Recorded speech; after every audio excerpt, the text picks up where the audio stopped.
Chapter 3 American Flyer. Okay, back to the down under, right?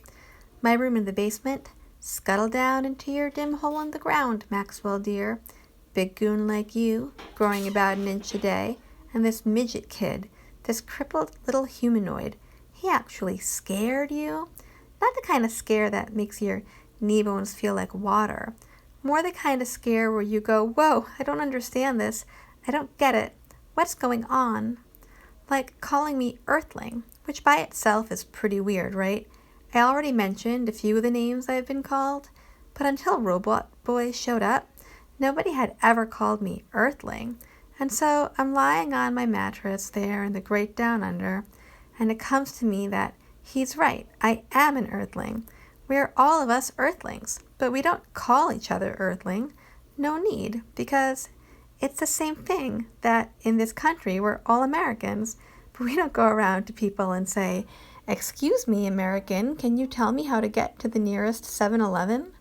So I'm thinking about that for a while, lying there in the cellar dark, and pretty soon the down under starts to get small, like the walls are shrinking, and I go up to the bulkhead stairs into the backyard and find a place where I can check it out. There's this one scraggly tree behind the little freak's house, right? Like a stick in the ground with a few wimped out branches. And there he is, hardly any bigger now than he was in daycare.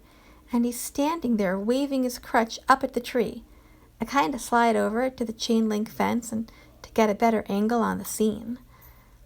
What's he doing whacking at that crummy tree, trying to jump up and hit the branch with his little crutch? And he's mad, hopping mad. Only he can't really jump. He just makes this jumping kind of motion. His feet never leave the ground. Then what he does, he throws down the crutch and he gets down on his hands and knees and crawls back to his house. If you didn't know, you would think he was like a kindergarten creeper who forgot how to walk. He's that small, and he crawls real good, better than he can walk. Before you know it, he's dragging this wagon out from under the steps. Rusty red thing, one of those old American Flyer models. Anyhow, the little freak is tugging it backwards, a few inches at a time, chugging along until he gets that little wagon under the tree. Next thing, he picks up his crutch, and he climbs in the wagon, and he stands up, and he's whacking at the tree again. By now, I've figured out that there's something stuck up in the branches that he wants to get down. This small, bright-colored thing looks like a piece of folded paper. Whatever it is, that paper thing, he wants it real bad. But even with the wagon, there's no way he can reach it. No way. So I go over there to his backyard, trying to be really quiet, but I'm no good at sneaking up. Not with these humongous feet. And he turns and faces me with that crutch raised up, like he's ready to hit a grand slam on my head. He wants to say something, you can tell that much. But he's so mad, he's all huffed up, and the noise he makes, it could be from a dog or something, and he sounds like he can hardly breathe. What I do, I keep out of range of that crutch and just reach up and pick the paper thing right out of the tree. Except it's not a paper thing, it's a plastic bird, light as a feather. I have to hold it real careful or it might break. That's how flimsy it is. I go, "You want this back or what?" The little freak is staring at me, bug-eyed, and he goes, it talks. I give him the bird thing.